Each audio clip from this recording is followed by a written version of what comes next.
ਸਤਿ ਸ਼੍ਰੀ ਅਕਾਲ ਜੀ। ਤੁਸੀਂ ਵੇਖ ਰਹੇ ਹੋ ਪੰਜਾਬ ਮਿਲ USA TV। ਮੈਂ ਹਾਂ ਸੰਜੀਵ ਯਸ਼ ਖੰਨਾ, ਮੇਰੇ ਨਾਲ ਨੇ ਜਤਿੰਦਰ ਖੈਰਾ। ਤੁਹਾਡਾ ਸਾਰਿਆਂ ਦਾ ਸਵਾਗਤ ਕਰੰਟ ਨਿਊਜ਼ ਐਂਡ ਵਿਊਜ਼ ਦੇ ਵਿੱਚ। ਸੋ ਖੈਰਾ ਸਾਹਿਬ, ਆ ਕੀ ਕਰਵਾਈ ਜਾਂਦੇ ਹੋ?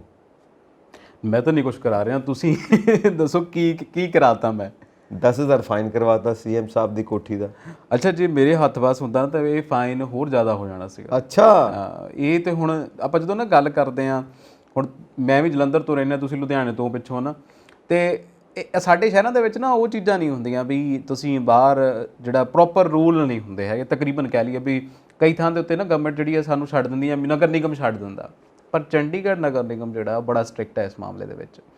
ਜੇ ਤੁਹਾਡੇ ਬਾਹਰ ਤੁਸੀਂ ਸਪੇਸ ਨਹੀਂ ਛੱਡੀ, ਗ੍ਰੀਨਰੀ ਨਹੀਂ ਹੈਗੀ, ਤਾਂ ਫਿਰ ਉਹ ਤੁਹਾਡੇ ਖਿਲਾਫ ਜਿਹੜਾ ਨਾ ਜੁਰਮਾਨਾ ਕੱਟ ਲੈਂਦਾ। ਜਿੱਦਾਂ ਬਾਹਰਲੇ ਮੁਲਕਾਂ 'ਚ ਟਿਕਟਾਂ ਕੱਟੀ ਜਾਂਦੀ ਨਾ, ਇੱਥੇ ਤੁਹਾਡੇ ਜੁਰਮਾਨਾ ਕੱਟਿਆ ਜਾਂਦਾ। ਹੁਣ ਭਗਵੰਤ ਮਾਨ ਸਾਹਿਬ ਦੀ ਹੋਵੇ ਸਰਕਾਰੀ ਰਿਹਾਇਸ਼ ਸੈਕਟਰ 2 ਵਾਲੀ, ਤੇ ਉਹਦੇ ਬਾਹਰ ਤੁਹਾਨੂੰ ਪੱਤਿਆਂ ਦੇ ਭਰਮਾਰ ਮਿਲੇ ਹੋਏ। ਹੁਣ ਬਰਸਾਤ ਦਾ ਸੀਜ਼ਨ ਆ ਨਾ, ਤੇ ਪੱਤੇ ਝੜ ਵੀ ਜਾਂਦੇ ਆ, ਫਿਰ ਉਹ ਸਮੈਲ ਵੀ ਆਉਂਦੀ, ਖਿਲਰਦੇ ਵੀ ਆ। ਬਾਰਿਸ਼ ਦਾ ਮੌਸਮ ਆ ਉਹ। ਪਰ ਹੁਣ ਕਹਿੰਦੇ ਜੀ ਅਸੀਂ ਤਾਂ ਇਹ ਗੱਲਾਂ ਨਹੀਂ ਸੁਣਨੀਆਂ, ਤੁਹਾਡੇ ਬਾਹਰ ਹੈਗਾ। ਫਿਰ ਉਹਨਾਂ ਨੇ ਜਿਹੜੇ ਉੱਥੇ ਜਿਹੜੇ ਇੰਚਾਰਜ ਹੁੰਦੇ, ਕਿਉਂਕਿ CRPF ਵਾਲਾ ਜਿਹੜਾ ਇੰਚਾਰਜ ਹੁੰਦਾ ਆ, ਉਹਨੂੰ 10,000 ਰੁਪਇਆ ਜੁਰਮਾਨਾ ਲਾ ਦਿੱਤਾ। ਚੰਗਾ ਕੀਤਾ ਹੈ ਨਾ ਤੁਹਾਡੇ ਮੁਤਾਬਿਕ? ਤੁਸੀਂ ਤਾਂ ਜ਼ਿਆਦਾ ਕਰਨਾ ਸੀ। ਚੰਗਾ ਤੇ ਮਾੜਾ ਤਾਂ ਕੁਝ ਨਹੀਂ, ਕਿਉਂਕਿ ਤੁਸੀਂ ਜੇ ਚੰਡੀਗੜ੍ਹ ਹੋ ਤੇ ਚੰਡੀਗੜ੍ਹ ਤਾਂ ਤੁਹਾਨੂੰ ਪਤਾ ਹੀ ਆ ਸਾਡੇ ਇਹ ਹਰ ਥਾਂ ਤੇ ਹੋਣਾ ਚਾਹੀਦਾ, ਸਿਰਫ ਚੰਡੀਗੜ੍ਹ ਨਹੀਂ, ਸਾਰੀ ਥਾਂ ਤੇ ਹੋਣਾ ਚਾਹੀਦਾ। ਦੇਖੋ ਇੱਕ ਗੱਲ ਆ, ਅੱਜ ਕੱਲ੍ਹ ਇੱਕ ਇਹ ਬੜਾ ਚੱਲਿਆ ਹੋਇਆ ਕਿ plastic bags, no doubt plastic bags ਕਰਕੇ ਪ੍ਰੋਬਲਮ ਹੁੰਦੀਆਂ ਨੇ, ਇਹ ਖਤਮ ਹੋਣੇ ਚਾਹੀਦੇ ਨੇ, ਠੀਕ ਹੈ, ਪਰ ਕੋਈ ਆਲਟਰਨੇਟਿਵ ਵੀ ਤਾਂ ਦਿਓ। ਇਹਦੀ ਥਾਂ ਤੇ ਕਰੀਏ ਕੀ? ਅੱਛਾ, ਪਿੱਛੇ ਜੇ ਵੀ ਰੌਲਾ ਪਿਆ ਸੀਗਾ ਕਿ ਪਲਾਸਟਿਕ ਬੈਨ ਹੋ ਜਾਣੀ ਹੈ, ਪਰ ਉਸ ਸਮੇਂ ਨਾ ਇਲੈਕਸ਼ਨ ਹੋ ਗਈਆਂ, ਲੋਕ ਸਭਾ ਦੀਆਂ ਇਲੈਕਸ਼ਨ ਹੋ ਗਈਆਂ। ਉਹ ਫਿਰ ਸਾਡੇ ਇੱਥੇ ਹੁੰਦਾ ਨਾ ਵੀ ਜਿਹੜਾ ਕੋਈ ਵਧੀਆ ਮੁੱਦਾ ਆ ਉਹ ਲੋਕ ਸਭਾ ਦੇ ਇਲੈਕਸ਼ਨ ਦੇ ਟਾਈਮ ਅਸੀਂ ਨਾ ਥੱਲੇ ਹੀ ਸਿੱਟ ਦੇਣਾ ਆ। ਸਹੀ ਹੈ। ਤੇ ਉਹ ਉਸ ਸਮੇਂ ਵੀ, ਤੇ ਉਸ ਸਮੇਂ ਤੁਸੀਂ ਦੇਖਿਆ ਬਾਜ਼ਾਰਾਂ ਦੇ ਵਿੱਚ ਉਹ ਮਾਮੂਲੇ ਜਿਹੇ ਲਿਫਾਫੇ, ਕਾਗਜ਼, ਕੱਪੜੇ ਜਿਹੜੇ ਆਉਣ ਲੱਗ ਪਏ ਸੀਗੇ, ਹੈਗੇ ਹੂਬਹੂ ਸ਼ਕਲ ਹੈਂਡਲ ਬੈਗ ਵਾਲੇ ਸੀ ਪਲਾਸਟਿਕ ਵਾਲੇ, ਪਰ ਉਹ ਹੋਰ ਹੀ ਤਰ੍ਹਾਂ ਦੇ ਸੀ ਜਿਹੜੇ ਕਿ ਦੇਖੋ ਕਿੱਥੇ ਜਾਣਗੇ, ਕੂੜਾ ਕਿੱਥੇ ਸੁੱਟੀਏ। ਗਿੱਲਾ ਕੂੜਾ ਵੀ ਹੁੰਦਾ, ਕਈ ਵਾਰ ਕਿਚਨ ਦਾ ਕੂੜਾ ਹੁੰਦਾ, ਕਈ ਵਾਰ ਫਰੂਟ ਦੇ ਛਿਲਕੇ ਹੁੰਦੇ ਨੇ, ਕਈ ਕੂੜੇ 'ਚ ਪਾਣੀ ਵੀ ਡਿੱਗਦਾ ਹੁੰਦਾ, ਉਹਨੂੰ ਪਲਾਸਟਿਕ ਬੈਗ ਹੀ ਸੰਭਾਲੂਗਾ ਉਹਨੂੰ, ਠੀਕ ਹੈ ਨਾ। ਹੁਣ ਕੀ ਕੀਤਾ ਜਾਵੇ? ਔਰ ਪਿੱਛੋਂ ਕੰਪਨੀਆਂ ਜਿਹੜੇ ਚਿਪਸ ਆਉਂਦੇ ਨੇ, ਪਟਾਟੋ, ਜਿਹੜੇ ਬਾਕੀ ਚੀਜ਼ਾਂ ਖਾਣ ਪੀਣ ਦੀਆਂ ਆਉਂਦੀਆਂ ਨੇ, ਵਾਟਰ ਬੋਟਲਸ ਆਉਂਦੀਆਂ ਨੇ, ਉਹ ਪਲਾਸਟਿਕ ਕਿੱਥੇ ਜਾਊਗਾ? ਮੈਂ ਉਹੀ ਕਹਿ ਰਿਹਾ ਵੀ ਤੁਸੀਂ ਇੰਟਰਨੈਸ਼ਨਲ ਲੈਵਲ ਦੇ ਉੱਤੇ ਜਿਹੜੀ ਸਾਡੇ ਕੋਲੇ ਸਪਲਾਈ ਹੁੰਦੀ ਹੈ, ਚਾਹੇ ਉਹ ਆਪਾਂ ਚਿਪਸ ਦੇ ਤੁਸੀਂ ਪੈਕਟਾਂ ਦੀ ਗੱਲ ਕਰਦੇ ਆ, ਫਿਰ ਉਹਨਾਂ ਤੇ ਕਾਹਤੋਂ ਨਹੀਂ ਪੈਨ ਲੱਗਦਾ? ਉਹਨਾਂ ਨੂੰ ਵੀ ਕਹੋ ਕਿ ਉਹ ਪਲਾਸਟਿਕ ਹੈ, ਕਿਉਂਕਿ ਉਹ ਤਾਂ ਜ਼ਿਆਦਾ ਫਿਰ ਬੱਚਿਆਂ ਦੇ ਯੂਜ਼ ਦੇ ਲਈ ਪਲਾਸਟਿਕ ਹੈ। ਸਹੀ। ਪਰ ਗੱਲ ਇਹ ਹੈ ਨਾ ਕਿ ਇੰਨਾ ਵੱਡੇ ਰੇੜੀਆਂ ਤੇ ਮੁੜ ਆਪਣਿਆਂ ਨੂੰ ਵੀ, ਜਿਹਨੂੰ ਅਸੀਂ ਕਹਿਣਾ ਨਹੀਂ ਕੁਛ, ਅਸੀਂ ਉਹਨੂੰ ਤਾਂ ਰੇੜੀਆਂ ਦੇਈ ਜਾਣੀਆਂ ਵੀ ਤੁਸੀਂ ਆਹ ਵੀ ਲੈ ਲਓ, ਗੱਪੇ ਵੀ ਲੈ ਲਓ, ਗੋਲ ਗੱਪਾ ਵੀ ਲੈ ਲਓ, ਚਾਹ ਵੀ ਤੁਹਾਡੇ ਲਈ ਆਊਗੀ। ਪਰ ਜਿਹਨੂੰ ਅਸੀਂ ਕਹਿਣਾ ਆ, ਅਸੀਂ ਉਹਨੂੰ ਕਹਿੰਦੇ ਹੁੰਦੇ ਨਾ ਵੀ ਘਰੋਂ ਹੀ ਕੱਢ ਕੇ ਲਿਆ ਕੇ ਤੇ ਕਹਿਣਾ ਵੀ ਇਹ ਬੰਦੇ ਨੇ ਕਤਲ ਕੀਤਾ। ਪ੍ਰਸ਼ਾਸਨ ਦਾ ਕੰਮ ਇਹ ਹੈ ਕਿ ਜਦੋਂ ਤੁਸੀਂ ਕਿਸੇ ਚੀਜ਼ ਨੂੰ ਬੈਨ ਕਰਨਾ ਹੈ, ਉਹਦਾ ਇੱਕ ਵਿਕਲਪ ਦੇਣਾ ਹੈ, ਉਹਦਾ ਇੱਕ ਆਲਟਰਨੇਟਿਵ ਦੇਣਾ ਹੈ ਕਿ ਆਹ ਨਹੀਂ ਤੇ ਫਿਰ ਦੱਸੋ ਉਹਦੀ ਥਾਂ ਤੇ ਕੀ ਕੀਤਾ ਜਾਵੇ, ਉਹਦੀ ਥਾਂ ਤੇ ਆਹ ਕਰੋ, ਤਾਂ ਗੱਲ ਹੈ। ਨਹੀਂ ਜੀ, ਜੇ ਕਿਸੇ ਕੋਲੋਂ ਕੂੜੇ ਵਿੱਚ ਪਲਾਸਟਿਕ ਮਿਲਿਆ 5,000 ਰੁਪਏ ਫਾਈਨ, ਹੁਣ ਦੱਸੋ ਫਿਰ ਉਹ ਕੂੜਾ ਕੱਚ ਪਾ ਕੇ ਸੁੱਟੀਏ? ਇਹ ਵੀ ਦੱਸੋ। ਮੈਂ ਉਹੀ ਗੱਲ ਕਹਿਣ ਡਿਆ ਸੰਜੀਵ ਜੀ, ਦੇਖੋ ਛੋਟੀ ਜੀ ਗੱਲ ਆ, ਮੈਂ ਉੱਦਾਂ ਤਾਂ ਚਲੋ ਬਹੁਤ ਹੱਕ 'ਚ ਸੀਗਾ ਕਿ ਪਲਾਸਟਿਕ ਬੰਦ ਹੋ ਜਾਣਾ ਚਾਹੀਦਾ, ਹੋਣਾ ਵੀ ਚਾਹੀਦਾ ਨਾ, ਕਿਉਂਕਿ ਇਹ ਵੀ ਹੈਗਾ। ਪਰ ਇੱਕ ਚੀਜ਼ ਜਿਹੜੀ ਇੰਨੇ ਸਾਲਾਂ ਤੋਂ ਚੱਲਦੀ ਆਉਂਦੀ ਆ, ਤੁਸੀਂ ਨੋਟਬੰਦੀ ਵਾਂਗੂ ਇਹ ਥੋੜੀ ਵੀ 8 ਵਜੇ TV ਦੇ ਉੱਤੇ ਆਏ ਤੇ ਕਹੋ ਐਂ ਹੱਥ ਖੜਾ ਕਰਕੇ ਕਿ ਮੈਂ ਚਿੱਟ ਕਰ ਦਿੱਤਾ, ਇਹੀ ਇੱਦਾਂ ਹੀ ਸੀ ਬਿਲਕੁਲ, ਉਹਨਾਂ ਦੇ ਜੈਸਚਰ ਵੀ ਇੱਦਾਂ ਦੇ ਸੀਗੇ। ਪਰ ਜਦੋਂ ਉਹੀ ਡਿਮੋਨੇਟਾਈਜੇਸ਼ਨ, ਉਹੀ ਨੋਟਬੰਦੀ ਫੇਲ ਹੋ ਗਈ, ਤਾਂ ਫਿਰ ਆਪਣੇ ਮੰਤਰੀ ਮੋਰੇ ਲੇਲੇ ਵਾਂਗੂ ਲਾਤੇ ਵੀ ਬਈ ਹੁਣ ਮੈਂ ਨਹੀਂ ਬੋਲਣਾ, ਤੁਸੀਂ ਜਾ ਕੇ ਕਹਿ ਦਿਓ ਵੀ ਫੇਲ ਹੋ ਗਈ ਆ। 99% ਕਹਿੰਦੇ ਆ ਕਿ ਬਹੁਤ ਹੁੰਦਾ, 99% ਜਿਹੜਾ ਹੈ ਉਹ ਕਹਿੰਦੇ ਜੀ ਰਿਵੋਲਵ ਬੈਕ ਹੋ ਗਈ ਮਨੀ, ਉਹ ਠੀਕ ਹੋ ਗਈ ਮਨੀ। ਪਰ ਤੁਸੀਂ ਤਾਂ ਕਹਿੰਦੇ ਸੀ ਪਤੰਦਰੋਂ ਬਲੈਕ ਮਨੀ ਆਉਣੀ ਆ, ਉਹ ਬਲੈਕ ਮਨੀ ਕਿੱਥੇ ਆ? ਫਿਰ ਉਹ 1% ਸੀਗੀ। ਇਹ ਕਿਤੇ ਨਾ ਇੱਕ ਦੇਖੋ ਇਹ ਵੱਡਾ ਫੇਲੀਅਰ ਸੀਗਾ। ਫਿਰ ਕਹਿੰਦੇ ਜੀ ਤੁਹਾਨੂੰ ਲੌਂਗ ਟਰਮ 'ਚ ਪਤਾ ਲੱਗੂਗਾ ਕਿ ਨੋਟਬੰਦੀ ਦੇ ਫਾਇਦੇ ਕੀ ਆ। ਹੁਣ ਨੋਟਬੰਦੀ ਦਾ ਜਿਹੜਾ ਮਰਜ਼ੀ ਫਾਇਦਾ ਹੋਵੇ, ਮੈਨੂੰ ਲੱਗਦਾ ਅੱਜ ਤੱਕ ਤਾਂ ਸਾਨੂੰ ਪਤਾ ਨਹੀਂ ਲੱਗ ਗਿਆ। ਸਾਡੇ ਸਗੋਂ ਮੇਰੇ ਨਾਲ ਦਾ ਸਾਡੇ ਰਿਸ਼ਤੇਦਾਰੀ ਦੇ ਵਿੱਚ ਇੱਕ ਅੰਕਲ ਜੀ ਸੀਗੇ, ਉਹਨਾਂ ਦੇ ਕੁੜੀ ਦਾ ਵਿਆਹ ਰੱਖਿਆ ਸੀ, ਉਹਨਾਂ ਨੂੰ ਹਾਰਟ ਅਟੈਕ ਜ਼ਰੂਰ ਹੋ ਗਿਆ, ਤੇ ਮੈਨੂੰ ਲੱਗਦਾ ਕਿ ਇਹ ਤੋਂ ਬਾਅਦ ਨਹੀਂ, ਕਿਉਂਕਿ ਉਹਨਾਂ ਨੂੰ ਪਤਾ ਲੱਗਿਆ ਕਿ ਪੈਸੇ ਜਿਹੜੇ ਉਹ 20,000 ਮਿਲਣਾ ਸ਼ੁਰੂ ਹੋਇਆ, ਫਲਾਨਾ ਮਿਲਣਾ ਸ਼ੁਰੂ ਹੋਇਆ, ਆਹ ਕੰਮ ਚਾਹੀਦੇ ਆ, ਤੇ ਉਹ ਉਸ ਤਰੀਕੇ ਨਾਲ ਉਹਨੂੰ ਹਾਰਟ ਅਟੈਕ ਤੇ ਹੋ ਗਿਆ। ਪਰ ਇਹ ਫਾਇਦਾ ਜਿਹੜਾ ਇੱਕਦਮ ਲਿਆ ਸੀ ਨੋਟਬੰਦੀ ਵਾਲਾ, ਮੈਨੂੰ ਲੱਗਦਾ ਇਹ ਵੀ ਕਿਤੇ ਸਾਡੇ ਹੱਕ ਦੇ ਵਿੱਚ ਨਹੀਂ ਸੀਗਾ। ਹੁਣ ਸੇਮ ਆਪਾਂ ਇਹਦੇ ਨਾਲ ਗੱਲ ਕਰ ਲੈਂਦੇ ਹਾਂ, ਜਿਹੜੇ ਬੰਦ ਕਰਨ ਵਾਲੀ ਗੱਲ। ਮੈਂ ਬਾਜ਼ਾਰ ਜਾਂਦਾ ਅੱਜ ਕੱਲ੍ਹ, ਮੈਨੂੰ ਆ ਹੁੰਦਾ ਕਿ ਮੈਂ ਆਪ ਸਬਜ਼ੀਆਂ ਖਰੀਦਾਂ। ਕੈਰੀ ਪਤਾ ਹੁੰਦਾ ਨਾ ਕਿ ਤੁਸੀਂ ਹੁਣ ਜਰਨਲਿਸਟ ਹੋ ਗਏ, ਤੁਹਾਨੂੰ ਬੜੀ ਚੀਜ਼ਾਂ ਦੀ ਨੌਲੇਜ ਰੱਖਣੀ ਪੈਂਦੀ ਆ, ਤਾਂ ਸ਼ੌਕੀਆ ਤੌਰ 'ਤੇ ਮੈਂ ਚਲੇ ਜਾਂਦਾ। ਉੱਥੇ ਨਾ ਜਲੰਧਰ ਦੀ ਪੁਰਾਣੀ ਸਬਜ਼ ਮੰਡੀ ਆ, ਪੁਰਾਣੀ ਸਬਜ਼ ਮੰਡੀ ਦੇ ਪਿਛਲੀ ਸਟਰੀਟ ਦੇ ਉੱਤੇ ਪੂਰੀ ਮਾਰਕੀਟ ਹੀ ਜਿਹੜੀ ਆ ਉਹ ਪਲਾਸਟਿਕ ਵਾਲਿਆਂ ਦੀ ਆ। ਹਾਂਜੀ ਤੇ ਹੁਣ ਹੁੰਦਾ ਨਾ, ਮੈਂ ਉਹਨਾਂ ਨੂੰ ਪੁੱਛਦਾ ਵੀ ਪਲਾਸਟਿਕ ਤਾਂ ਕਹਿੰਦੇ ਬੈਨ ਕਰ ਦੇਣਾ, ਨਾਲੇ ਇਦਾਂ ਕਹਿੰਦੇ ਵੀ ਇਮੀਡੀਏਟ ਪਾ ਦੇਣਾ ਫੈਨ। ਉਹ ਕਹਿੰਦੇ ਵੀ ਅਸੀਂ ਤੇ ਵੇਚਣਾ, ਸਾਡਾ ਸਟੋਰ ਭਰਿਆ ਔਰ ਇਹ ਲੱਖਾਂ ਦਾ ਮਾਲ ਹੈ। ਕਹਿੰਦਾ ਗਵਰਨਮੈਂਟ ਸਾਨੂੰ ਇਸੇ ਬਦਲੇ ਲੱਖਾਂ ਦਾ ਮਾਲ ਪਾ ਦੇਵੇ, ਅਸੀਂ ਤਾਂ ਅੱਜ ਤੋਂ ਅਸੀਂ ਇਹਨੂੰ ਹੀ ਸਿੱਟ ਦਾਂਗੇ, ਇਹਨੂੰ ਡਿਸਪੋਜ਼ ਵੀ ਉਹ ਆਪ ਹੀ ਕਰ ਦੇਵੇ, ਸਾਨੂੰ ਚਾਹੀਦਾ ਨਹੀਂ ਇਹ। ਆਲਟਰਨੇਟਿਵ ਤਾਂ ਦੇਣ ਨਾ। ਗੱਲ ਤਾਂ ਹੀ ਅਸੀਂ ਕਿਹੜਾ ਬਨਾਨਾ ਰਿਪਬਲਿਕ ਚ ਰਹਿੰਦੇ ਹਾਂ, ਤੁਸੀਂ ਇੱਕ ਦਿਨ ਆਏ ਆ ਕਹਿੰਦੇ ਆ ਹਰਾ ਰੰਗ ਮੈਨੂੰ ਪਸੰਦ ਨਹੀਂ, ਹਰਾ ਰੰਗ ਨਹੀਂ ਕਾਹਨੂੰ ਪਾਉਣਾ। ਇਹ ਕਿਹੜਾ ਵੀ ਮਨਾਰਕ ਹੈ, ਕਿਹੜਾ ਵੀ ਹਿਪੋਕ੍ਰੇਸੀ ਹੈ। ਸਹੀ ਗੱਲ ਹੈ। ਇੱਕ ਚੀਜ਼ ਦੇ ਤੁਸੀਂ ਬਦਲਾਅ ਦਿਓਗੇ ਤਾਂ ਉਹ ਚੀਜ਼ ਪਿੱਛਾ ਛੱਡੇਗੀ, ਜੇ ਬਦਲਾਅ ਨਹੀਂ ਦਿਓਗੇ ਤਾਂ ਹਮੇਸ਼ਾ ਟਸਲ ਰਹੇਗੀ, ਕੂੜਾ ਪਾ ਕੇ ਗਿੱਚ ਸੁੱਟੀਏ। ਖੈਰ ਅੱਗੇ ਚੱਲਦੇ ਹਾਂ। ਜੱਗੂ ਭਗਵਾਨਪੁਰੀਆ ਅਸੀਂ ਸਾਰੇ ਜਾਣਦੇ ਹਾਂ, ਇੱਕ ਨਾਮੀ ਕਰਾਮੀ ਗੈਂਗਸਟਰ। ਨਹੀਂ ਸਾਰੇ ਤਾਂ ਨਹੀਂ ਜਾਣਦੇ ਹੋਵੋਗੇ, ਤੁਸੀਂ ਜਾਣਦੇ ਜ਼ਰੂਰ ਹੋਵੋਗੇ। ਨਹੀਂ, ਜਦੋਂ ਦਾ ਸਿੱਧੂ ਮੂਸੇਵਾਲਾ ਦਾ ਕੇਸ ਸਾਹਮਣੇ ਆਇਆ ਉਦੋਂ ਦਾ ਸਾਰੇ ਜਾਣਦੇ ਨੇ, ਕਿਉਂਕਿ ਗੈਂਗਸਟਰਸ ਦੇ ਨਾਮ ਆਮ ਤੌਰ ਤੇ ਆਉਂਦੇ ਰਹਿੰਦੇ ਨੇ। ਹੁਣ 2 ਸ਼ਾਰਪ ਸ਼ੂਟਰਸ ਮਾਰੇ ਨੇ ਪੰਜਾਬ ਦੀ ਪੁਲਿਸ ਨੇ, ਔਰ 2 ਦਿਨ ਪਹਿਲਾਂ ਦੀ ਗੱਲ ਹੈ, ਸੰਸਕਾਰ ਵੀ ਹੋ ਗਿਆ ਉਹਨਾਂ ਦਾ। ਸੋ ਇਹ ਸਟੇਟਮੈਂਟਸ ਕਿਸੇ ਹੋਰ ਪਾਸੇ ਇਸ਼ਾਰਾ ਕਰਦੀਆਂ ਨੇ ਜੋ ਜੱਗੂ ਭਗਵਾਨਪੁਰੀਆ ਦੇ ਰਹੇ ਨੇ, ਔਰ ਇਹ ਸਟੇਟਮੈਂਟ ਜਿਸ ਪੱਖ ਦੇ ਵਿੱਚ ਇਸ਼ਾਰਾ ਕਰਦੀਆਂ ਪਈਆਂ, ਜੇ ਉਧਰ ਕਿਤੇ ਉਹ ਗੱਲ ਸਹੀ ਨਿਕਲਦੀ ਹੈ ਤੇ ਵਾਕਈ ਇਹ ਪੰਜਾਬ ਦੀ ਸਿਹਤ ਵਾਸਤੇ ਕੋਈ ਵਧੀਆ ਗੱਲ ਤਾਂ ਨਹੀਂ ਹੈ। ਦੇਖੋ ਤੁਸੀਂ ਜਗਰੂਪ ਰੂਪਾ ਤੇ ਮਨਪ੍ਰੀਤ ਕੂਸਾ ਦੀ ਗੱਲ ਕੀਤੀ ਹੈ, ਉਹਨਾਂ ਦਾ ਸੰਸਕਾਰ ਹੋ ਗਿਆ। ਇੱਕ ਦਾ ਸਵੇਰੇ ਦਾ 2 ਵਜੇ ਕੀਤਾ, ਉਹ ਵੀ ਹਾਂ, ਇੱਕ ਦਾ 2 ਵਜੇ ਹੋਇਆ, ਇੱਕ ਦਾ 3 ਵਜੇ ਹੋਇਆ। ਸਿੱਧੂ ਮੂਸੇਵਾਲਾ ਵੀ ਇੱਕ ਮਾਂ ਦਾ ਪੁੱਤ ਸੀ, ਮਾਂ ਦੇ ਘੱਤੇ ਕੁਛ ਨਹੀਂ ਆਇਆ ਸਿਵਾਏ ਰੋਣੇ ਤੋਂ। ਇਹ ਵੀ ਦੋਵੇਂ ਕਿਸੇ ਮਾਂ ਦੇ ਪੁੱਤ ਆ, ਮਾਂ ਉਵੇਂ ਬਰਲਾਉਂਦੀ ਸੀ। ਮੈਂ ਫੋਟੋਆਂ ਵੇਖੀਆਂ, ਪਹਿਲਾਂ ਤਾਂ ਕਹਿੰਦੇ ਸੀ ਕਿ ਜਗਰੂਪ ਰੂਪਾ ਦਾ ਪਿਓ ਕਹਿੰਦਾ ਵੀ ਮੈਨੂੰ ਉਹਦੀ ਮੌਤ ਤੇ ਦੁੱਖ ਨਹੀਂ ਹੈਗਾ। ਦੁੱਖ ਤੇ ਹੁੰਦਾ, ਹਾਲਾਤ ਕਿੱਦਾਂ ਦੇ ਸੀਗੇ, ਕਿਵੇਂ ਦੇ ਸੀਗੇ, ਇਹ ਵੀ ਨਹੀਂ ਪਤਾ। ਅੱਛਾ, ਮੈਂ ਹੁਣ ਨਾ ਜਗਰੂਪ ਰੂਪਾ ਦੀ ਗੱਲ ਕਰਨਾ, ਛੋਟੀ ਜਿਹੀ ਬਰੀਫ ਜੀ ਗੱਲ ਕਰਦੇ ਹਾਂ ਆਪਾਂ, ਜ਼ਿਆਦਾ ਨਹੀਂ, ਕਿਉਂਕਿ ਹੁਣ ਤਾਂ ਬਹੁਤ ਸਾਰਿਆਂ ਨੂੰ ਪਤਾ ਆ। ਇੱਦਾਂ ਦਾ ਇਨਸਾਨ ਸੀ ਜਿਹੜਾ ਠੀਕ ਸੀ, ਮੁੰਡਾ ਉੱਚਾ ਲੰਬਾ ਮੁੰਡਾ, ਸੁਪਨੇ ਜਿਹੜੇ ਉਹ ਕਹਿੰਦੇ ਕਿ ਬੜੇ ਵਧੀਆ ਸੁਪਨੇ ਸੀਗੇ, ਪਿੰਡ ਵੀ ਉਹਨਾਂ ਦਾ ਬਹੁਤ ਵੱਡਾ ਆ। ਅਚਾਨਕ ਨਸ਼ਿਆਂ ਦੇ ਲੜਾ ਲੱਗ ਜਾਂਦਾ, ਨਸ਼ੇ ਪੂਰੇ ਨਹੀਂ ਹੁੰਦੇ ਤੇ ਫਿਰ ਛੋਟੀਆਂ ਮੋਟੀਆਂ ਚੋਰੀਆਂ ਕਰਨਾ ਸ਼ੁਰੂ ਕਰਦਾ। ਹਾਂਜੀ, ਚੋਰੀਆਂ ਕੀਤੀਆਂ ਤੇ ਪਿੰਡ ਵਾਲਿਆਂ ਨੇ ਜੇਲ੍ਹ 'ਚ ਫੜਾਤਾ।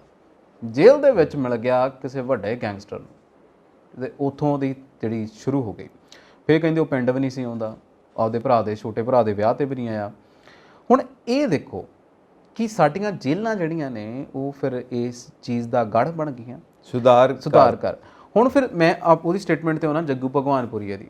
ਜੱਗੂ ਭਗਵਾਨਪੁਰੀਆ ਦੀਆਂ ਸਟੇਟਮੈਂਟਾਂ ਜਿੰਨੀਆਂ ਵੀ ਪਹਿਲਾਂ ਵੀ ਆਉਂਦੀਆਂ ਸੀ, ਹੁਣ ਅੱਜ ਵਾਲੀ ਸਟੇਟਮੈਂਟ ਆ, ਉਹ ਕਿਤੇ ਨਾ ਕਿਤੇ ਤੇ ਪਿੱਛੇ ਹੋਏ ਕਹਿੰਦਾ ਵੀ ਜਿਹੜੇ ਬਣਾਉਣ ਵਾਲੇ ਸਾਨੂੰ ਉਹਨਾਂ ਨੂੰ ਵੀ ਹੱਥ ਕੜੀਆਂ ਪੈਣੀਆਂ ਚਾਹੀਦੀਆਂ। ਉਹਨੇ ਕਿਹਾ ਜਗਰੂਪ ਰੂਪਾ ਮਨਪ੍ਰੀਤ ਕੂਸਾ ਵੀ ਮੈਨੂੰ ਯਾਦ ਰਹਿਣਗੇ, ਪਰ ਉਹਦੀ ਲੈ ਜਿਹੜੀ ਸੀਗੀ ਉਹ ਸਿਰਫ ਇਹ ਬਾਕੀ ਦੀ ਲੈ ਸੀਗੀ ਵੀ ਜਿਹੜੇ ਸਾਨੂੰ ਬਣਾਉਂਦੇ ਆ, ਜਿਨ੍ਹਾਂ ਨੇ ਸਾਨੂੰ ਬਣਾਇਆ ਆ, ਘੜਿਆ ਆ, ਉਹ ਤੇ ਬਿਲਕੁਲ ਸਿੰਪਲ ਤੁਰੇ ਫਿਰਦੇ ਆ। ਗੱਲ ਤਾਂ ਇਹ ਆ ਕਿ ਆਪਾਂ ਵੀ ਕਈ ਪ੍ਰੋਗਰਾਮਸ ਦੇ ਵਿੱਚ ਆਪਾਂ ਇਹ ਡਿਸਕਸ ਕਰ ਚੁੱਕੇ ਹਾਂ ਕਿ ਉਹ ਕੌਣ ਲੋਕ ਨੇ ਜਿਨ੍ਹਾਂ ਨੂੰ ਇਹ ਗੈਂਗਸਟਰਸ ਸੂਟ ਕਰਦੇ ਨੇ, ਜਿਨ੍ਹਾਂ ਨੂੰ ਇਹ ਗੈਂਗਸਟਰਸ ਚਾਹੀਦੇ ਨੇ। ਉਹ ਕੌਣ ਲੋਕ ਨੇ, ਉਹਨਾਂ ਨੇ ਇਹਨਾਂ ਤੋਂ ਕੀ ਕੰਮ ਕਰਵਾਉਣੇ ਹੁੰਦੇ ਜਿਹੜੇ ਸਹੀ ਤਰੀਕੇ ਨਾਲ ਨਹੀਂ ਹੋ ਸਕਦੇ, ਤਾਂ ਫਿਰ ਇਹਨਾਂ ਦੇ ਥਰੂ ਕਰਵਾਏ ਜਾਂਦੇ ਨੇ, ਕਿਉਂਕਿ ਉਹਨਾਂ ਨੇ ਆਪਣੇ ਮੰਤਵ ਪੂਰੇ ਕਰਨੇ ਨੇ, ਆਪਣੇ ਸੁਪਨੇ ਪੂਰੇ ਕਰਨੇ ਨੇ। ਅੱਛਾ, ਇੱਕ ਗੱਲ ਹੋਰ ਵੀ ਆ, ਦੇਖੋ ਮੈਂ ਆਮ ਆਦਮੀ ਪਾਰਟੀ ਸਰਕਾਰ ਨੇ ਨਾ ਬੜੇ ਕੰਮ ਕੀਤੇ ਨੇ। ਹਾਂਜੀ, ਇੱਕ ਤੇ ਉਹ ਕਹਿੰਦੇ ਕਿ ਹੁਣ ਅਸੀਂ ਜੇਲ੍ਹ ਦੇ ਵਿੱਚ ਮੋਬਾਈਲ ਫੋਨ ਨਹੀਂ ਲੈਣ ਦੇਣੇ। ਉਹਨਾਂ ਨੇ ਜਦੋਂ ਡਰਾਈਵ ਚਲਾਈ ਤਾਂ ਤੁਹਾਨੂੰ ਪਤਾ ਕਿੱਦਾਂ ਮੋਬਾਈਲ ਫੋਨ ਧੜ ਮੋਬਾਈਲ ਫੋਨ ਲੱਭਦੇ ਰਹੇ। ਫਿਰ ਪਿੱਛੇ ਜੇ ਹਰਜੋਤ ਬੈਂਸ ਹੁਣੀ ਜਿਹੜੇ ਨੇ, ਉਹਨਾਂ ਨੇ ਵਿੱਚ ਉਹ ਜਾ ਕੇ ਉਹ ਕਰਾ ਦਿੱਤਾ ਵੀ ਡੋਪ ਟੈਸਟ ਕਰਾਉਣਾ ਹੈ, ਹਾਲਾਂਕਿ ਉਹਨੂੰ ਮੈਡੀਕਲ ਜਾਂਚ ਦਾ ਜਿਹੜਾ ਨਾਂ ਦਿੱਤਾ। ਉੱਥੇ ਪਤਾ ਲੱਗਿਆ ਕਿ 40% ਤੋਂ ਜ਼ਿਆਦਾ ਜਿਹੜੇ ਕੈਦੀ ਜੇਲ੍ਹਾਂ ਦੇ ਵਿੱਚ ਨੇ ਉਹ ਸਾਰੇ ਦੇ ਸਾਰੇ ਨਸ਼ਾਗ੍ਰਸਤ ਨੇ। ਤੇ ਉਹਦੇ ਵਿੱਚ ਮੰਦਭਾਗੀ ਘਟਨਾ ਪਤਾ ਕਿਹੜੀ ਆ, ਕਿ ਜਿਹੜੇ ਮੁੰਡੇ ਕਰਦੇ ਵੀ ਨਹੀਂ ਸੀਗੇ ਉਹ ਵੀ ਕਰਨ ਲੱਗ ਪਏ। ਹੁਣ ਜੇਲ੍ਹਾਂ ਜਿਹੜੀਆਂ ਨੇ ਨਾ, ਸੇਫ ਹਾਊਸ ਆ ਇਹਨਾਂ ਗੈਂਗਸਟਰਾਂ ਦਾ, ਵੱਡੇ ਗੈਂਗਸਟਰਾਂ ਦਾ, ਆਰਾਮਗਾਹ ਬਣੀਆਂ ਹੋਈਆਂ ਆ। ਹੁਣ ਇਹ ਕਿਤੇ ਨਾ ਕਿਤੇ ਦੇਖੋ, ਜੇ ਤੁਸੀਂ ਠੱਲ ਪਾਉਣੀ ਆ ਨਾ, ਜਿਵੇਂ ਹੁਣ ਆਪਾਂ ਕਹਿੰਦੇ ਸਾਡੇ ਕਾਰਜਕਾਰਨੀ ਡੀਜੀਪੀ ਕਹਿੰਦੇ ਆ ਕਿ ਮੈਂ ਇਹਨਾਂ ਨੂੰ ਜੜ੍ਹ ਤੋਂ ਮੁਕਾਉਣਾ ਆ, ਤੇ ਜੜ੍ਹ ਤੋਂ ਮੁਕਾਉਣ ਦੇ ਲਈ ਇਹਨਾਂ ਦੀਆਂ ਆਰਾਮਗਾਹਾਂ ਜਿਹੜੀਆਂ ਨੇ ਨਾ, ਉਹ ਆਰਾਮਗਾਹਾਂ ਨਹੀਂ ਹੋਣੀਆਂ ਚਾਹੀਦੀਆਂ। ਹਾਲਾਂਕਿ ਬਹੁਤ ਸੋਹਣੇ ਫੈਸਲੇ ਵੀ ਕਰ ਰਿਹਾ ਆਮ ਆਦਮੀ ਪਾਰਟੀ ਦੀ ਗੱਲ ਕਰਾਂ ਤੇ ਵਧੀਆ ਫੈਸਲੇ ਆ, ਕਿਉਂਕਿ ਉਹਨਾਂ ਨੇ ਇੱਕ ਹੁਣ ਡਰਾਈਵ ਚਲਾਈ ਅੰਮ੍ਰਿਤਸਰ ਸ਼ੁਰੂ ਵੀ ਕਰ ਦਿੱਤੀ ਹੈ, ਜਿੱਥੇ ਮੈਡੀਕਲ ਚੈੱਕਅਪ ਦੇ ਨਾਂ 'ਤੇ ਉਹਨਾਂ ਲੋਕਾਂ ਨੂੰ ਪਛਾਣਨਾ ਆ ਜਿਹੜੇ ਨਸ਼ਾਗ੍ਰਸਤ ਨੇ, ਔਰ ਜਿਹੜੇ ਨਸ਼ਾਗ੍ਰਸਤ ਨੇ ਫਿਰ ਉਹਨਾਂ ਦੀ ਵੱਥੋਂ ਉਹਨਾਂ ਨੂੰ ਰੀਹੈਬ 'ਚ ਵੀ ਲੈ ਕੇ ਜਾਓਗੇ, ਫਿਰ ਰੀਹੈਬ ਦੇ ਵਿੱਚ ਉਹਨਾਂ ਦਾ ਇਲਾਜ ਹੋਊਗਾ। ਔਰ ਜੇ ਵਾਕਈ ਇੱਦਾਂ ਹੁੰਦਾ ਆ ਕਿ ਉਹਨਾਂ ਨੂੰ ਫੋਨ ਨਹੀਂ ਮਿਲਦੇ, ਉਹਨਾਂ ਨੂੰ ਅੰਦਰ ਕੰਮ ਮਿਲਦਾ ਆ, ਉਹ ਨਸ਼ੇ ਤੋਂ ਮੁਕਤ ਹੋ ਜਾਂਦੇ ਨੇ, ਤਾਂ ਫਿਰ ਤੁਹਾਡੇ ਮੈਨੂੰ ਲੱਗਦਾ ਕਿ ਅੱਧਾ ਕੰਮ ਤੇ ਇਹਨਾਂ ਦੇ ਰੰਗਲੇ ਪੰਜਾਬ ਵਾਲਾ ਜਿਹੜਾ ਸਰਕਾਰ ਕਹਿੰਦੀ ਆ ਬਾਰ-ਬਾਰ, ਉਹ ਹੋ ਹੀ ਜਾਣਾ ਹੈ। ਗੱਲ ਇੰਨੀ ਹੈ ਕਿ ਨਸ਼ੇ ਜੇਲ੍ਹਾਂ 'ਚ ਪਹੁੰਚਾਉਂਦਾ ਕੌਣ ਹੈ ਔਰ ਮੋਬਾਈਲ ਫੋਨ ਪਹੁੰਚਾਉਂਦਾ ਕੌਣ ਹੈ, ਕਿਉਂਕਿ ਬਿਨਾਂ ਐਡਮਿਨਿਸਟ੍ਰੇਸ਼ਨ ਦੇ ਇਨਵੋਲਵਮੈਂਟ ਦੇ ਹੋ ਨਹੀਂ ਸਕਦਾ। ਕੌਣ ਲੈ ਕੇ ਜਾਏਗਾ ਮੋਬਾਈਲ, ਕੌਣ ਲੈ ਕੇ ਜਾਏਗਾ ਨਸ਼ੇ, ਜਦੋਂ ਤੱਕ ਉੱਪਰ ਜਿਹੜੀਆਂ ਬੈਠੀਆਂ ਅਥਾਰਟੀਜ਼ ਨੇ ਉਹਨਾਂ ਨੂੰ ਪਤਾ ਨਾ ਹੋਵੇ।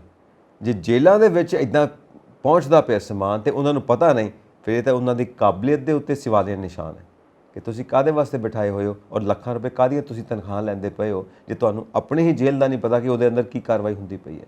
ਤੇ ਜੇ ਤੁਸੀਂ ਆਪ ਇਨਵੋਲਵ ਹੋ ਵਿੱਚ, ਇਹ ਤਾਂ ਉਸ ਤੋਂ ਵੀ ਮਾੜੀ ਗੱਲ ਹੈ। ਮੈਂ ਉਹੀ ਕਹਿ ਰਿਹਾ ਵੀ ਦੇਖੋ, ਰੰਧਾਵਾ ਸਾਹਿਬ ਪਿਛਲੇ ਰਹੇ ਜੇਲ੍ਹ ਮੰਤਰੀ, ਹੋਮ ਮਿਨਿਸਟਰੀ ਉਹਨਾਂ ਦੇ ਕੋਲ ਸੀਗੇ ਕਾਂਗਰਸ ਦੀ ਸਰਕਾਰ ਤੋਂ, ਉਹ ਵੀ ਬੜੇ ਦਾਅਵੇ ਕਰਦੇ ਸੀਗੇ। ਦਾਅਵੇ ਤਾਂ ਫਿਰ ਖੋਖਲੇ ਨਿਕਲੇ ਨਾ, ਦਾਅਵੇ ਹਮੇਸ਼ਾ ਖੋਖਲੇ ਹੀ ਨਿਕਲਦੇ ਨੇ। ਤੇ ਹੁਣ ਇਹ ਵੀ ਇਦਾਂ ਕਹਿੰਦੇ ਆ ਵੀ ਅਸੀਂ ਮਕਾਉਣੇ ਆ, ਤੇ ਦੇਖਦੇ ਕਿ ਇਹਨਾਂ ਦੇ ਖੋਖਲੇ ਨਿਕਲਦੇ ਆ ਕਿ ਵਾਕਈ ਚੜ ਵੀ ਜਾਂਦੇ ਆ ਸਿਰੇ। ਕਿਉਂਕਿ ਦੇਖੋ, ਜੇ ਤਾਂ ਕੰਮ ਕਰੋਗੇ ਤਾਂ ਉਹ ਕਹਿੰਦੇ ਹੁੰਦੇ ਨਾ ਕਿ ਅੱਗ ਬਾਲਦੇ ਹੋ ਤੇ ਭਾਂਬੜ ਮੱਚ ਹੀ ਜਾਣਾ ਆ। ਜਿੱਚੋਂ ਤੁਹਾਨੂੰ ਕਹਿੰਦੇ ਹੁੰਦੇ ਨਾ ਕਿ ਉਹ ਸਾਡੇ ਉੱਤੇ ਪਿੰਡਾਂ ਦੇ ਵਿੱਚ ਹੁੰਦਾ ਕਿ ਉਹ ਗੋਟਿਆਂ ਦਾ ਝੁੱਬਾ ਲਾਉਂਦੇ ਆ। ਬਿਲਕੁਲ, ਉਹ ਕਹਿੰਦੇ ਵੀ ਜਦੋਂ ਤੁਸੀਂ ਝੁੱਬਾ ਲਾਓਗੇ ਤਾਂ ਕਿਤੇ ਨਾ ਕਿਤੇ ਉਹ ਅੱਗ ਤੇਜ਼ ਹੋਣੀ ਆ ਝੁੱਬੇ ਦੀ, ਉਹ ਜਦੋਂ ਉੱਪਰਲੀ ਪਾਥੀਆਂ ਨੂੰ ਅੱਗ ਪੈਣੀ। ਹੁਣ ਇਹ ਵੀ ਗੱਲ ਹੈ ਕਿ ਜਦੋਂ ਤੁਸੀਂ ਇੱਥੇ ਵੀ ਇਹ ਕੰਮ ਕਰੋਗੇ ਤਾਂ ਵਾਕਈ ਉਹ ਉੱਪਰਲੇ ਲੋਕਾਂ ਨੂੰ ਸੇਕ ਤਾਂ ਪੈਣਾ ਹੀ ਆ, ਤੇ ਫਿਰ ਉਹ ਪਤਾ ਲੱਗ ਜਾਣਾ ਵੀ ਸੁਧਾਰ ਹੋ ਗਿਆ ਕਿ ਨਹੀਂ ਹੋਇਆ। ਦੇਖੋ, ਗੱਲ ਇਹ ਹੈ ਕਿ ਤੁਸੀਂ ਸੁਧਾਰ ਕਰਨ ਵੱਲ ਤੁਰੋਗੇ। ਇੱਕ ਨਾ ਬੜੀ ਪੁਰਾਣੀ ਕਹਾਵਤ ਹੈ, ਤੁਸੀਂ ਸਿਸਟਮ ਨੂੰ ਚੇਂਜ ਕਰਨ ਤੁਰੋ, ਸਿਸਟਮ ਤੁਹਾਨੂੰ ਚੇਂਜ ਕਰ ਦਿੰਦਾ। ਹੁਣ ਤੁਸੀਂ ਸੁਧਾਰ ਕਰਨ ਤੁਰਦੇ ਹੋ, ਤੁਸੀਂ ਇਹ ਕਹਿੰਦੇ ਹੋ ਕਿ ਅਸੀਂ ਗੈਂਗਸਟਰਸ ਫ੍ਰੀ ਸਟੇਟ ਕਰ ਦੇਣੀ ਹੈ। ਓਕੇ, ਬਹੁਤ ਵਧੀਆ ਸੋਚ ਹੈ। ਹੁਣ ਜਦੋਂ ਤੁਸੀਂ ਸੋਚ ਦੇ ਮੁਤਾਬਿਕ ਇਹਨੂੰ ਫ੍ਰੀ ਕਰਨ ਤੁਰਦੇ ਹੋ ਤਾਂ ਜਿਹੜੇ ਉੱਪਰ ਆਕਾ ਬੈਠੇ ਨੇ, ਆਕਾ ਉਹੀ ਨੇ ਜਿਨ੍ਹਾਂ ਨੂੰ ਇਹ ਸੂਟ ਕਰਦੇ ਨੇ, ਜਿਨ੍ਹਾਂ ਨੇ ਬਣਾਏ ਨੇ। ਜਿਵੇਂ ਜੱਗੂ ਭਗਵਾਨਪੁਰੀਆ ਦੀ ਸਟੇਟਮੈਂਟ ਹੈ, ਸਾਨੂੰ ਬਣਾਇਆ ਕਿਹਨਾਂ ਨੇ ਹੈ, ਤਾਂ ਜਿਨ੍ਹਾਂ ਨੇ ਬਣਾਇਆ ਹੈ ਉਹਨਾਂ ਨੇ ਕਿਉਂ ਬਣਾਇਆ, ਤੇ ਜੇ ਉਹਨਾਂ ਨੇ ਬਣਾ ਦਿੱਤਾ ਹੈ ਕਿਸੇ ਕਾਰਨ ਤੇ ਉਹ ਖਤਮ ਕਰਨ ਦੇਣਗੇ। ਉਹ ਕਿਹੜੇ ਕੰਮ ਨੇ ਜਿਹੜੇ ਉਹਨਾਂ ਦੇ ਨਹੀਂ ਚੱਲਦੇ ਇਹਨਾਂ ਤੋਂ ਬਿਨਾਂ। ਇਹਨਾਂ ਦਾ ਇੱਕ ਵਿੰਗ ਹੈ, ਇਹਨਾਂ ਦੀ ਇੱਕ, ਜਿਵੇਂ ਆਪਾਂ ਕਹਿੰਦੇ ਨਾ ਸੱਜੀ ਬਾਂਹ ਜਾਂ ਖੱਬੀ ਬਾਂਹ, ਜਿਹੜੀ ਵੀ ਬਾਂਹ ਕਹਿ ਲਓ ਤੁਸੀਂ, ਉਹ ਇੱਕ ਬਾਂਹ ਹੈ ਇਹਨਾਂ ਦੀ ਜਿਹੜੀ ਇਹਨਾਂ ਵਾਸਤੇ ਕੰਮ ਕਰਦੀ ਹੈ। ਉਹ ਕੌਣ ਲੋਕ ਨੇ ਪਹਿਲਾਂ ਤਾਂ ਉਹ ਪਛਾਣਨੇ ਜ਼ਰੂਰੀ ਨੇ ਜੀ। ਇਹ ਜੱਗੂ ਭਗਵਾਨਪੁਰੀਆ ਕਿੰਨਾ ਵੱਲ ਇਸ਼ਾਰਾ ਕਰਦਾ ਪਿਆ।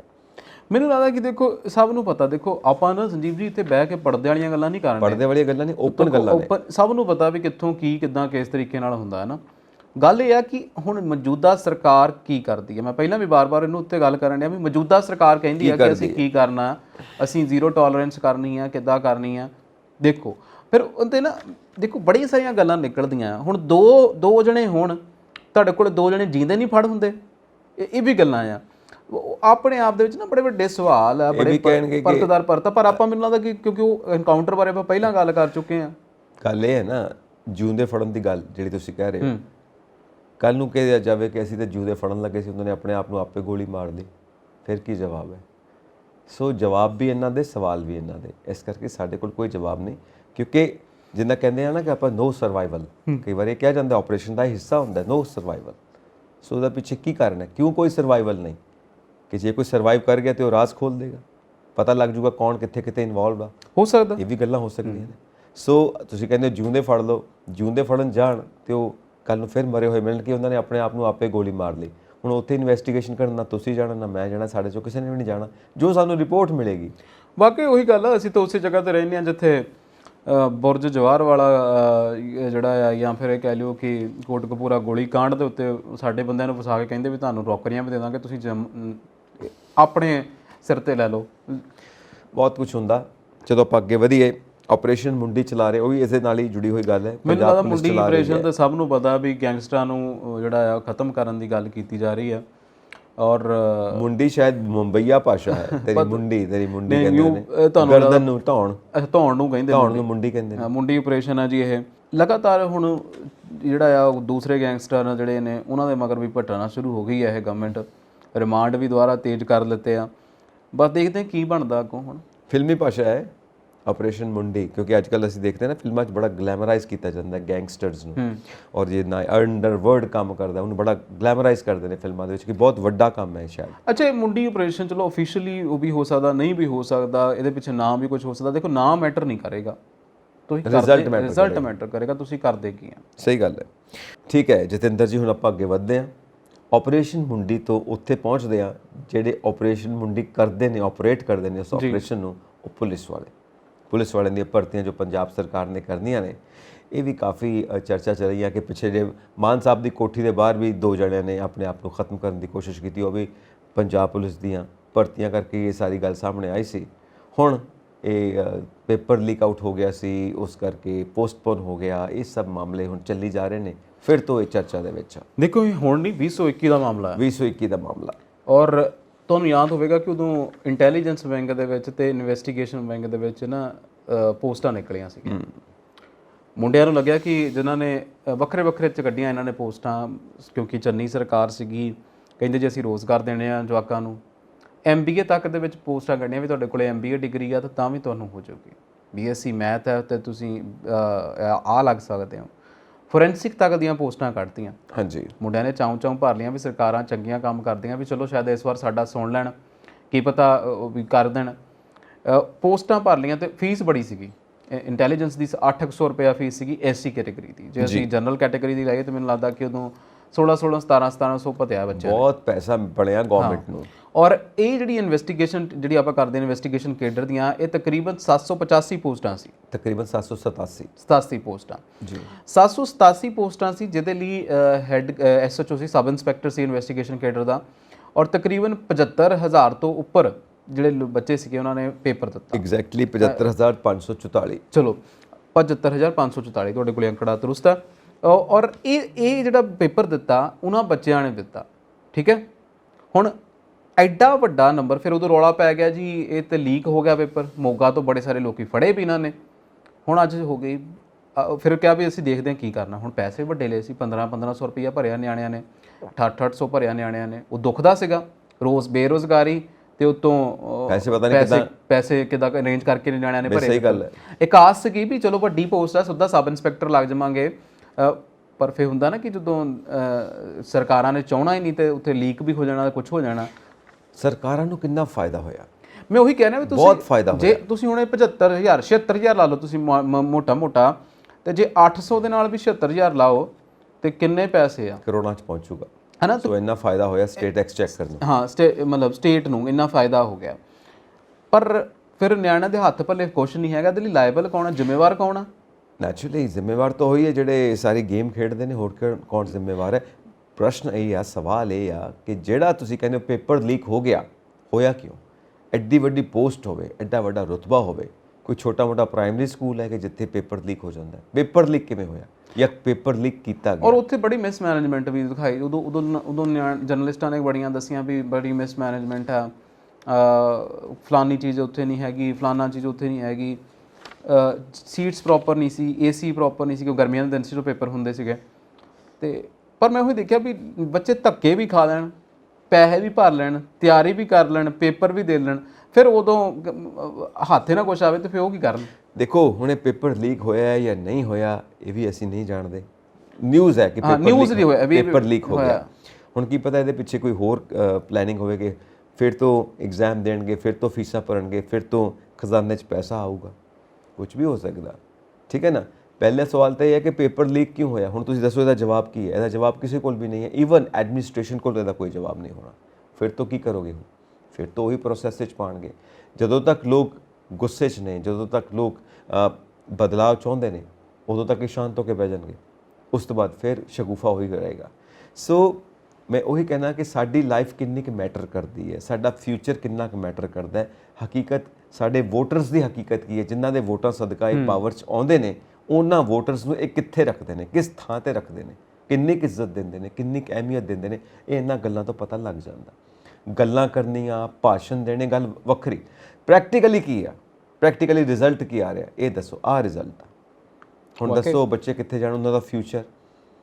ਔਰ ਆਓ ਕਈ ਤਾਂ ਉਸੇ ਮਿਲਣ ਦਾ ਹੁੰਦਾ ਵੀ ਚਲੋ ਆਖਰੀ ਵਾਰੀ ਸਾਡਾ ਦੌਰ ਆ, ਫਿਰ ਏਜ ਵੀ ਹੋ ਜਾਂਦੀ ਉੱਪਰ, ਬੜਾ ਕੁਝ ਹੁੰਦਾ ਆ। ਪਰ ਉਹੀ ਗੱਲ ਆ ਨਾ, ਫਿਰ ਕੀ ਕਰਨ, ਮਰਦੇ ਅੱਕ ਨਾ ਚੱਪਣ ਤੇ ਕੀ ਕਰਨ? ਕਿਹਦਾ ਦਿਲ ਕਰਦਾ ਬਾਹਰ ਜਾ ਕੇ ਧੱਕੇ ਖਾਣ, ਸ਼ਿਫਟਾਂ ਲਾਉਣ? ਸੈਟਲ ਕਿੱਥੇ ਹੋਣਾ ਉਹਨਾਂ ਨੇ? ਫਿਰ ਉਹੀ ਗੱਲ ਆ ਨਾ ਵੀ ਸਰਕਾਰਾਂ ਸੋਚਦੀਆਂ ਹੀ ਨਹੀਂ ਆ, ਬਿਲਕੁਲ ਨਹੀਂ ਸੋਚਦੀਆਂ। ਔਰ ਇਹਨਾਂ ਦੇ ਆਪਣੇ ਮਸਲੇ ਨਹੀਂ ਹੱਲ ਹੁੰਦੇ ਕਿ ਪਤਾ ਨਹੀਂ ਕੁਰਸੀ ਕਦੋਂ ਤੱਕ ਟਿਕੇਗੀ, ਸਪੋਰਟ ਕਦੋਂ ਤੱਕ ਰਹੇਗੀ, ਅੱਗੇ ਹੋਰ ਵੱਧ ਜਾਈਏ, ਬਾਕੀ ਥਾਂ ਤੇ ਵੀ ਸਰਕਾਰਾਂ ਬਣਾ ਲਈਏ, ਕਿਹੜੇ ਗੱਠ ਜੋੜ ਕਰੀਏ, ਤਾਂ ਇਹਨਾਂ ਪੰਗਿਆਂ 'ਚ ਹੀ ਪਏ ਰਹਿੰਦੇ ਨੇ। ਇਹਨਾਂ ਦਾ ਆਪਣਾ ਫਿਊਚਰ ਸਿਕਿਉਰ ਨਹੀਂ ਹੈਗਾ ਤੇ ਇਹਨਾਂ ਨੇ ਬੱਚਿਆਂ ਦੇ ਫਿਊਚਰ ਵੱਲ ਕੀ ਦੇਖਣਾ? ਤੁਸੀਂ ਦੇਖੋ ਕਿੰਨੀਆਂ ਜ਼ਿਆਦਾ ਬਹਿਸਾਂ ਛਿੜਦੀਆਂ ਨੇ, ਕਿੰਨੀਆਂ ਗੱਲਾਂ ਹੁੰਦੀਆਂ ਨੇ, ਇੱਕ ਦੂਜੇ ਦੇ ਉੱਤੇ ਕਿੰਨਾ ਚਿੱਕੜ ਸੁੱਟਦੇ ਨੇ।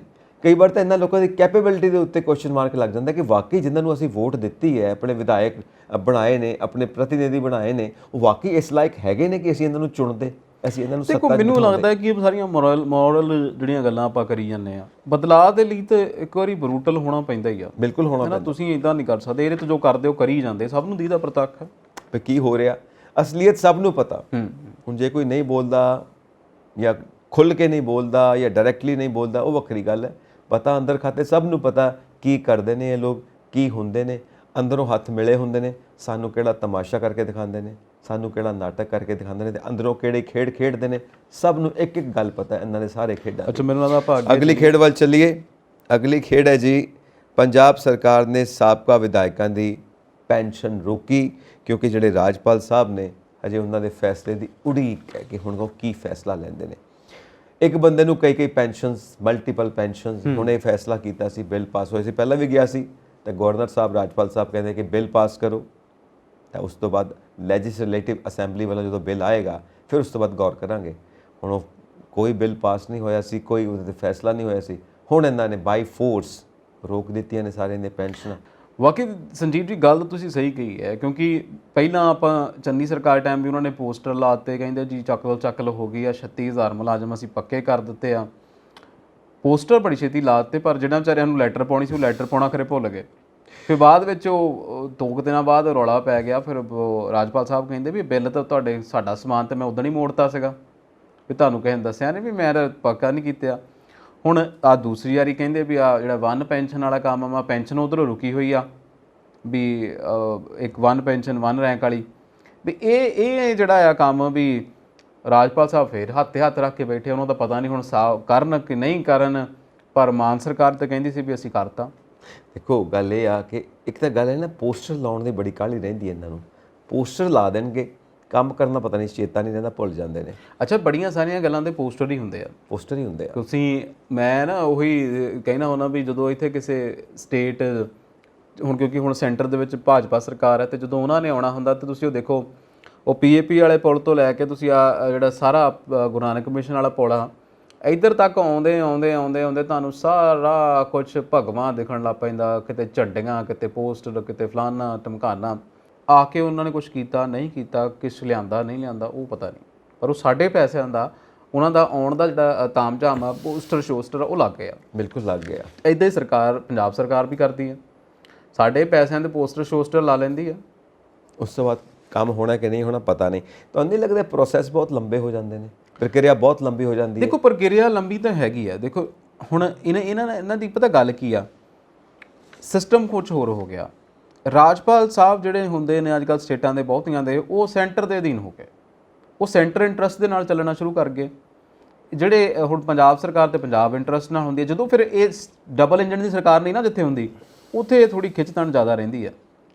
ਠੀਕ ਹੈ, ਮਤਲਬ ਹੁਣ ਇਸ਼ਾਰਾ ਤੁਹਾਡਾ ਇੱਧਰ ਜਾ ਰਿਹਾ ਕਿ ਜੋ ਸੈਂਟਰ ਦੇ ਵਿੱਚ ਬੈਠੀ ਹੈ ਗਵਰਨਮੈਂਟ BJP ਦੀ, ਇਹ ਉਹਦੇ ਇਸ਼ਾਰੇ ਨਾਲ ਕਲੀਅਰ ਹੋਣਾ ਹੈ। ਜੇ ਉਧਰੋਂ ਇਸ਼ਾਰਾ ਮਿਲ ਗਿਆ ਤਾਂ ਰਾਜਪਾਲ ਸਾਹਿਬ ਕਲੀਅਰ ਕਰਨਗੇ, ਨਹੀਂ ਤਾਂ ਇਦਾਂ ਹੀ ਟੰਗਿਆ ਰਹਿਣਾ ਮਾਮਲਾ। ਬਿਲਕੁਲ, ਮੈਨੂੰ ਤਾਂ ਲੱਗਦਾ। ਬਾਕੀ ਦੇਖੋ ਇਹਦਾ ਸੰਵਿਧਾਨਕ ਪੋਸਟ ਹੈ, ਕੁਝ ਕਿਹਾ ਨਹੀਂ ਜਾ ਸਕਦਾ ਕਿਉਂਕਿ ਆਉਂਦੇ ਤਾਂ ਡਾਇਰੈਕਟ ਰਾਸ਼ਟਰਪਤੀ ਸਾਹਿਬ ਦੇ ਹੀ ਅੰਡਰ ਨੇ, ਤੇ 25 ਤਰੀਕ ਨੂੰ ਨਵੀਂ ਰਾਸ਼ਟਰਪਤੀ ਸਾਹਿਬਾ ਨੇ ਵੀ ਆ ਜਾਣਾ। ਹੋ ਸਕਦਾ ਉਹਨਾਂ ਦੀ ਫੈਸਲੇ ਦੀ ਉਡੀਕ ਕਰਦੇ ਹੋਣ ਕਿ ਉੱਤੋਂ ਕੋਈ ਆਰਡਰਸ ਆਉਣ, ਉਸ ਤੋਂ ਬਾਅਦ ਦੇਖਦੇ ਆ ਕੀ ਕਰਦੇ। ਨਹੀਂ ਐਡਾ ਤਾਂ ਨਹੀਂ ਉੱਤੋਂ ਥੱਲੇ ਵਾਲਾ, ਇਹ ਕਿਹੜਾ ਸਰਕਾਰੀ, ਇਹ ਕੰਮ ਬੜੇ ਨਹੀਂ। ਗੱਲ ਤਾਂ ਹੈ ਕਿ ਉਹਨਾਂ ਦੀ ਆਪਣੀ ਕੈਪੈਸਿਟੀ ਹੈ, ਉਹ ਕਲੀਅਰ ਕਰ ਦੇਣਗੇ।